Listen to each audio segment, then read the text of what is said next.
છે, બંને જાય છે. આપણે તો જાણીએ છીએ કે બંનેમાંથી જે અષ્ટાવક્રજી હતા, અપંગ હતા, ધીમે ધીમે ચાલે છે, બેટોળ છે. એટલે એ રીતે એના આસનમાં બેસવા જાય છે. બધા વિદ્વાનો બેઠા છે સૌના આસન ઉપર, પણ આ છોકરાઓને પ્રવેશ જોઈ અને એવા બેટોળ અને આવા તે જોઈને બધા હસવા માંડ્યા કે આવા છોકરાઓ આને શું આ જનક રાજ્ય રજા આપી છે અંદર વિદ્વાનની સભામાં આવવાની. એટલે બધા હસવા માંડ્યા. અષ્ટાવક્રજી ધીમે ધીમે એની હાલતથી પોતે આસન ઉપર બેઠા, બેસીને ઊભા થયા. ઊભા થઈને કીધું, હે રાજા, તારી સભામાં બધા ચમાર બેઠા છે. હવે જ્યારે આ શબ્દો બોલ્યા અષ્ટાવક્રજી, આખી સભા ખળભળી ઉઠી. બધા વિદ્વાનો એક નાથી ચડ્યા હતા અને બૂમો ઉઠી, હે રાજા, અમારું અપમાન થાય છે. આ છોકરાએ અમને ચમાર કીધા. હે રાજા, એને સજા થવી જોઈએ. આ છોકરાઓએ અમારું અપમાન કર્યું છે, અમને ચમાર કીધા છે. રાજાએ ઊભા થઈ બધાને શાંત કર્યા અને અષ્ટાવક્રજીને પૂછ્યું, હે બ્રહ્મદેવ, તમે આ બધા સભામાં વિદ્વાન છે, ઘણા ટાઈમથી અહીં છે, સભા ભરાય છે, તમે શા માટે અમને ચમાર કીધા? કારણ કે એનું અપમાન થાય છે. તમે આ ચમાર શા માટે કીધા? ત્યારે અષ્ટાવક્રજીએ કીધું કે રાજન, જો દરજી હોય અને દરજીની સામે જો કાપડ જોવામાં આવે તો દરજીને વિચાર કરવા માંડે કે આ કાપડનું આ થાય છે, આ કાપડનું આ થાય છે. સુતાર હોય તો સુતાર જો લાકડું જોવે તો એમ થાય છે કે આ લાકડું આવું છે તો એ આ કામમાં આવશે, આ કામમાં આવશે. લુહાર હોય ને લોઢું જોવે તો આ લોઢાનું આ બનાવવામાં આવશે, આ લોઢાનું આ બનાવવામાં આવશે. કારણ કે એ જોતા હોય તેને તરત જ એનું પોતાનો જે ધંધો છે એ ધંધા ઉપર એનું ધ્યાન જાય. અને ચમાર હોય તો એ ચામડું જોવે તો એને થાય કે આ ચામડાનું આ કામ થાય છે, આ ચામડાનું આ કામ થાય છે. એટલે તારા સભામાં બધા વિદ્વાન છે એને મારું માત્ર ચામડું જોયું છે અને મારું ચામડું જોયું એટલે મેં એને ચમાર કીધા છે.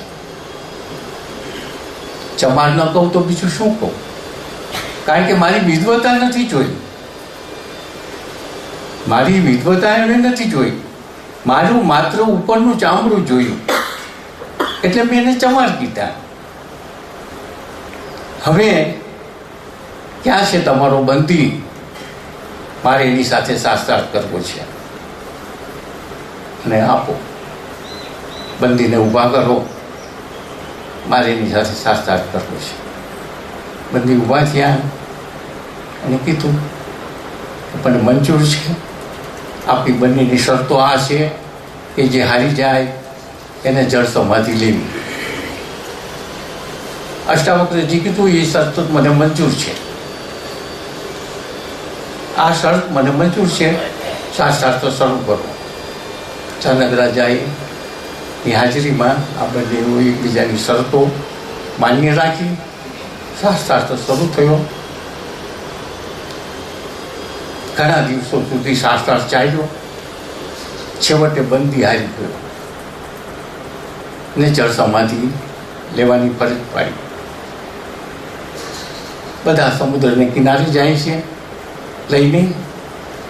બંદી જળ સમાધિ લેવાની તૈયારી કરે છે ત્યારે રાજાને કહે છે કે હે રાજન, હું ખરેખર વરુણનો પુત્ર છું અને મારા પિતા સમુદ્રની અંદર એક મોટો મહાયજ્ઞ કરે છે અને એમાં એને મોટા વિદ્વાનોની જરૂર હતી એટલે જે મેં હરાવ્યા છે એ બધા વિદ્વાનો છે, અને એ બધા વિદ્વાનોને નીચે યજ્ઞ કરી રહ્યા છે. અને હવે યજ્ઞ પૂરો થાય છે, અને જે બધા પાછા આવે છે દક્ષિણા લઈ, અને હું મારા પિતાને મળવા જાઉં છું. એણે જળ સમાધિ લીધી, અને જેટલા હારી ગયા હતા વિદ્વાનો એ બધા ઉપર આવ્યા અને એકબીજાને ભેટ્યા, મળ્યા. આ વાત પૂરી થઈ. અષ્ટાવક્રજી પછી શું થયું? કારણ કે વિદ્વાન તો છે, જ્ઞાની છે, એટલે રાજાને એમ થયું કે મને જે પૂર્ણ જ્ઞાન નથી થયું, તો આવા જો વિદ્વાન હોય, કારણ કે બધું શાસ્ત્ર તો જાણતા હતા, પણ જે સાચું જે જ્ઞાન હોવું જોઈએ કે જેના વડે આપણે પૂર્ણ થઈએ. પૂર્ણ એટલે જેને આપણે મોક્ષ કહીએ છીએ, જેને આપણે જીવન મુક્ત કહીએ છીએ. એ સ્થિતિ જે છે એ સ્થિતિ શું છે? ફરીવાર જન્મ ન લેવો, એને આપણે બંધનમાંથી મુક્તિ કહીએ છીએ, એક સામાન્ય વાત છે. પણ પછી શરીર જન્મ નથી લેવું પડતું, પણ તો પછી જીવાત્માનું શું થાય છે? જીવાત્માને મોક્ષ મળે એટલે શું, કેવી રીતે મળે? એ એની એક જિજ્ઞાસા હતી જનક રાજાની, અને આ જિજ્ઞાસા એની એમને અતૃપ્ત હતી.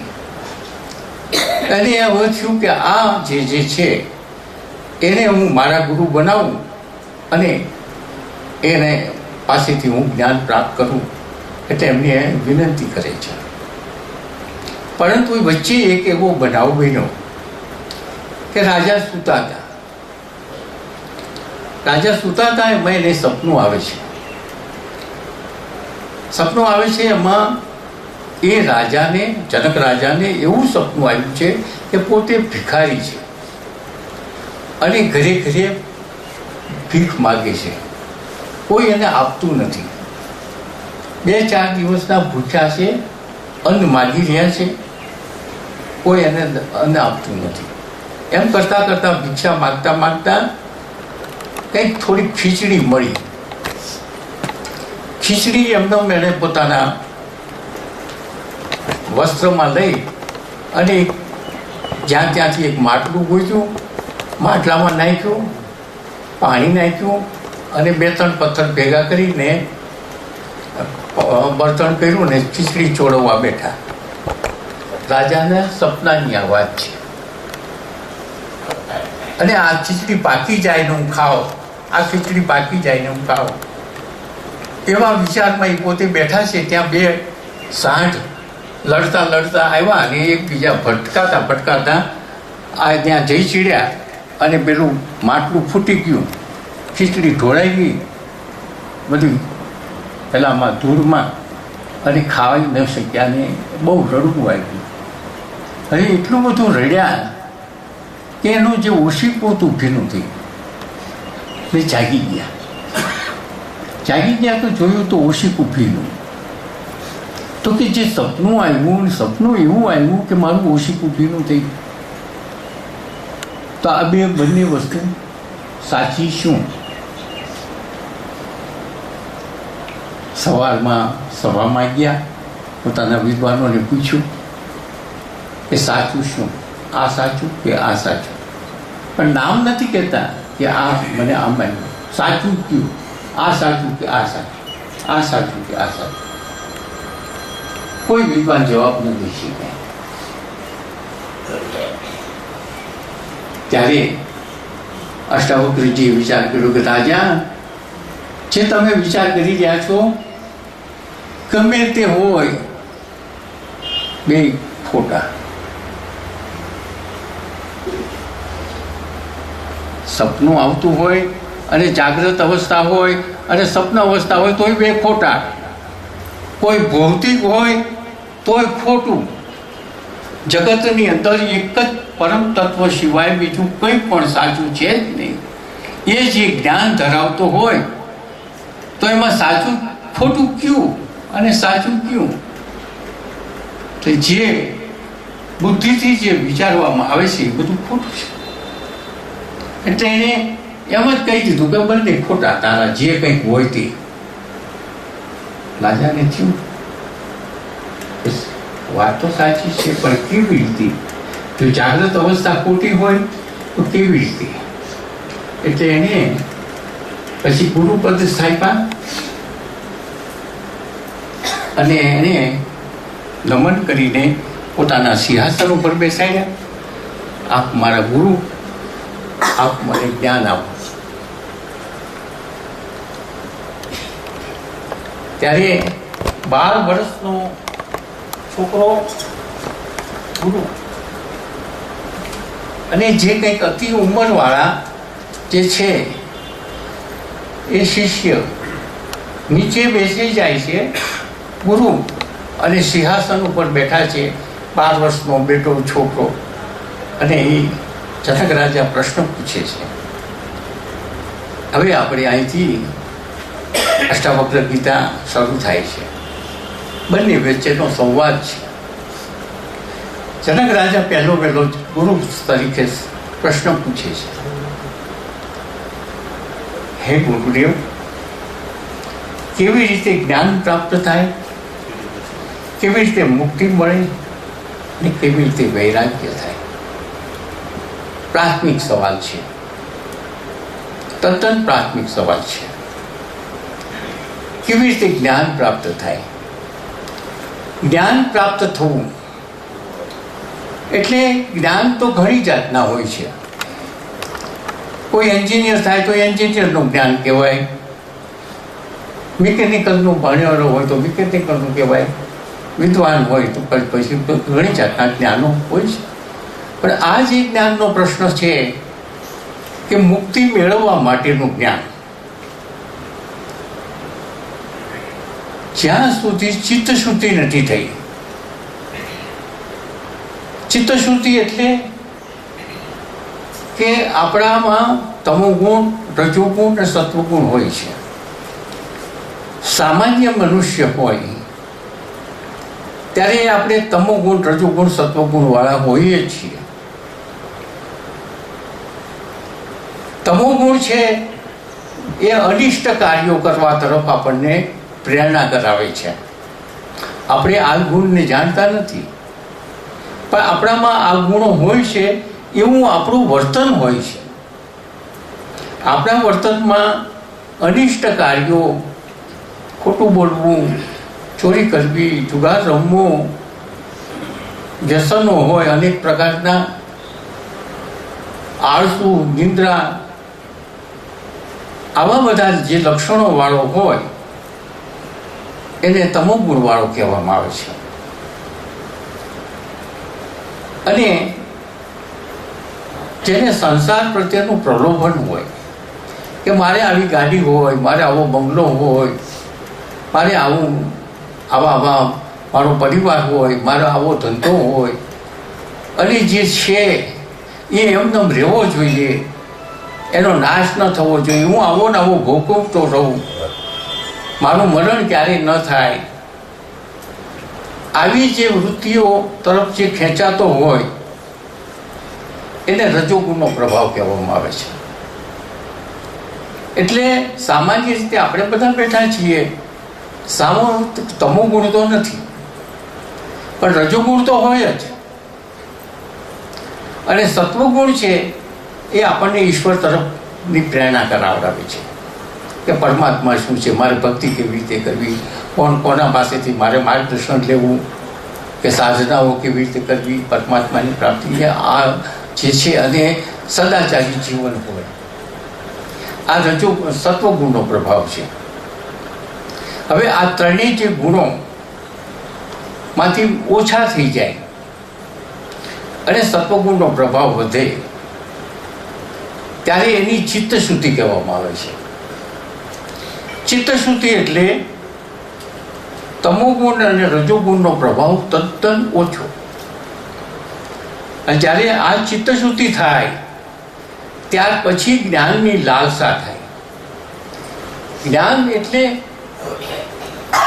તત્વ શું છે પરમ તત્વ શું છે, ભગવાન કેવા છે, સાકાર છે કે નિરાકાર છે, સગુણ છે કે નિર્ગુણ છે, કેવા હોય, કેવી ભક્તિ કરાય, કઈ રીતે મુક્તિ મળે, એની જે તીવ્ર જિજ્ઞાસા હોય, એવી જે જિજ્ઞાસાવાળો હોય એ પૂછી શકે કે મને જ્ઞાન કેવી રીતે થાય. તો અહીં જનક રાજાની આ સ્થિતિ છે. એટલે એને પૂછ્યું કે મને જ્ઞાન કઈ રીતે થાય. બીજો સવાલ એમનો એ છે કે મને વૈરાગ્ય કઈ રીતે પ્રાપ્ત થાય. વૈરાગ્ય,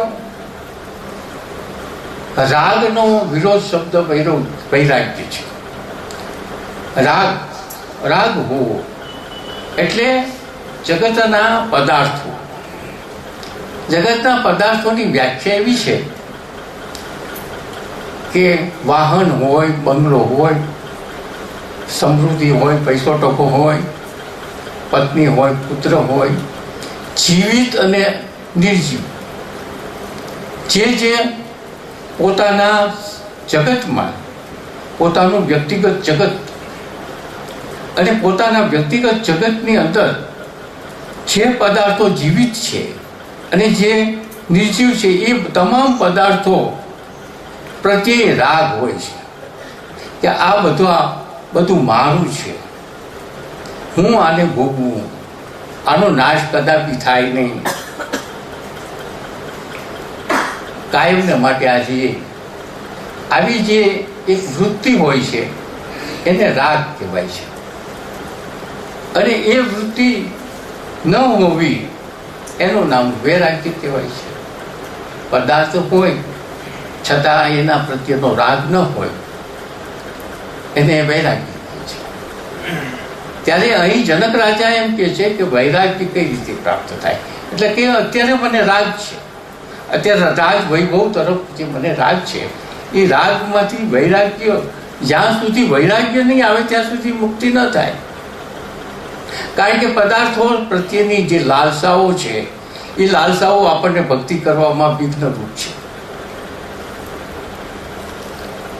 પછી ત્રીજો સવાલ કે છે મુક્તિ કઈ રીતે મળે. હવે મુક્તિની વાત છે એ તો આપણે બધા જાણીએ છીએ કે મુક્તિ એટલે જન્મ મરણના ફેરામાંથી છૂટી જવું. તો આ ત્રણ પ્રશ્નો જે બરાબર છે કે જનક રાજાએ આ કીધું કે મુક્તિ એટલે મારા હવે ક્યાં કેટલા જન્મો લેવા. આપણે પણ આ સ્થિતિમાં છીએ, આપણે બધા જનક જ છીએ. આપણે કેટલાય જન્મોથી આ ફરતા આવીએ છીએ. આપણે રામના વખતમાં પણ હતા, આપણે કૌરવોના પાંડવોના વખતમાં પણ હતા. કારણ કે અત્યારે જે વર્તમાન શરીરમાં આપણે બધા બેઠા છીએ, આ વર્તમાન શરીરમાં જે બેઠા છીએ, અંદર જે છે એ આગળ કોઈ બીજા શરીરમાં આપણે હતા. આપણે જે અત્યારે જે વર્તમાન શરીરમાં છીએ એ બીજા કોઈ આગળ શરીરમાં હતા એટલે આપણે આવ્યા.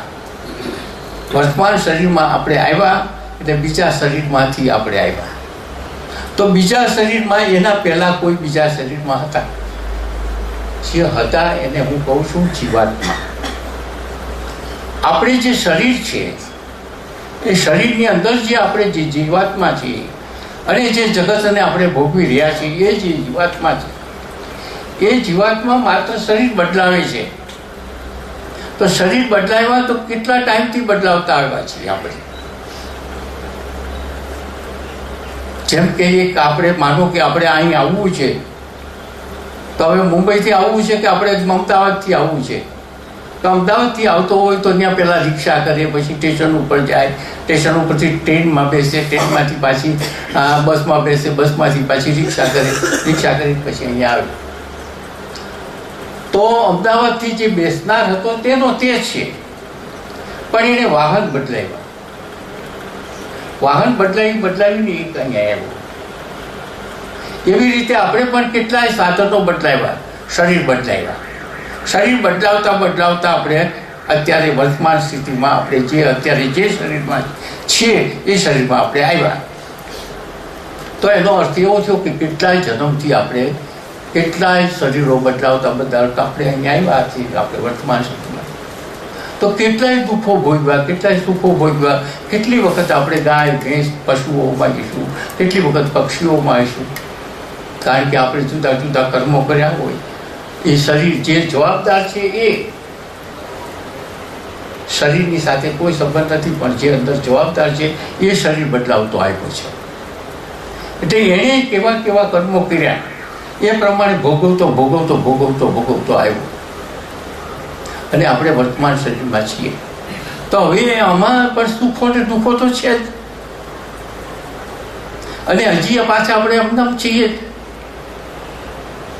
ગીતામાં એમ ભગવાને કીધું છે 4 અબજ 32 કરોડ વર્ષ, 4 અબજ 32 કરોડ વર્ષે સૂર્યનો, પૃથ્વીનો, ગ્રહોનો બધો નાશ થાય છે, પણ જીવાત્માનો નાશ નથી થતો.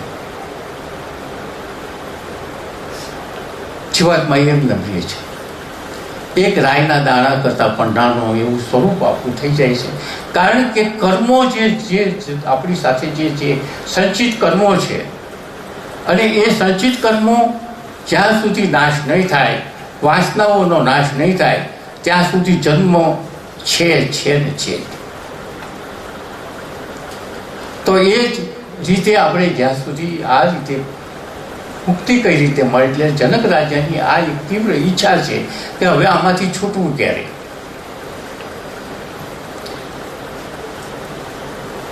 એટલે આ સવાલ એને પૂછે છે. 3 સવાલ એ કાર્ય છે. હવે જનક રાજાને અષ્ટાવક્રજી એને જવાબ આપે છે, એ આપણે જોઈએ. અષ્ટાવક્રજી એમ કહે છે કે હે રાજન, તારે જો મુક્તિ જોતી હોય, તારે જો વૈરાગ્ય પ્રાપ્ત કરવું હોય, મુક્તિ જો તું ઈચ્છતો હો તો વિષયોને વિષની જેમ તું છોડ અને ક્ષમા, આર્જવ, સરળતા, દયા, સંતોષ અને સત્યનું પાલન કર.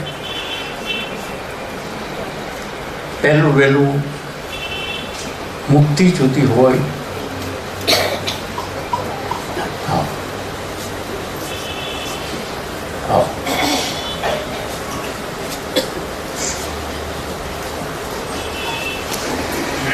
પછી બહેનો છે બધા ઘણા, ત્યારે આગળ આવવું પડશે બધા ભાઈઓ, પાછળ બહેનો બેસી છે. અંદર બોલાવી દો બધા બહેનોને અંદર.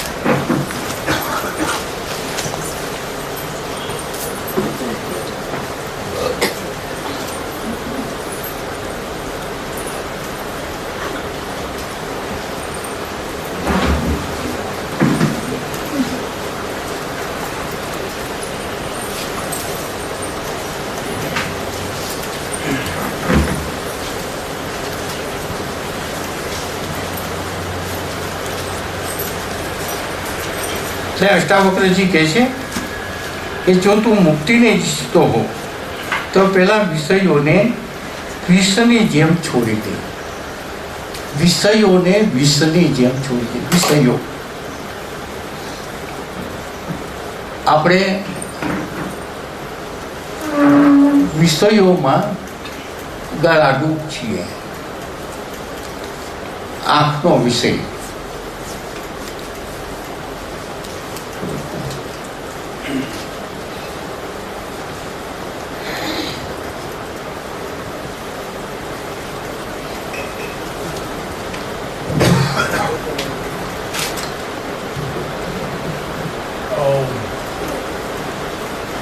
વિષયો ક્યાં ક્યાં હોય એ આપણે જરા જોઈએ.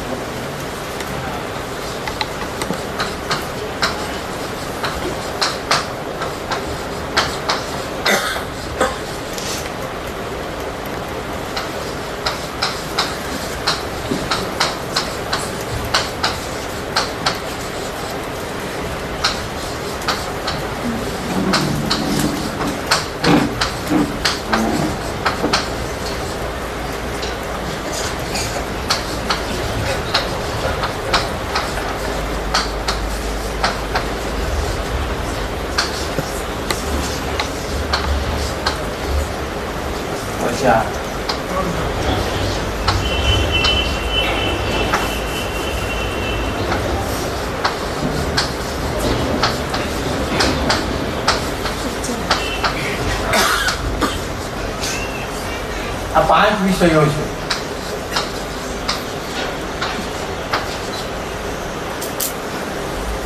પાંચ વિષયો એટલા બધા ભયંકર છે કે એ વિષયો આપણને મુક્તિમાં વિઘ્નરૂપ થાય છે.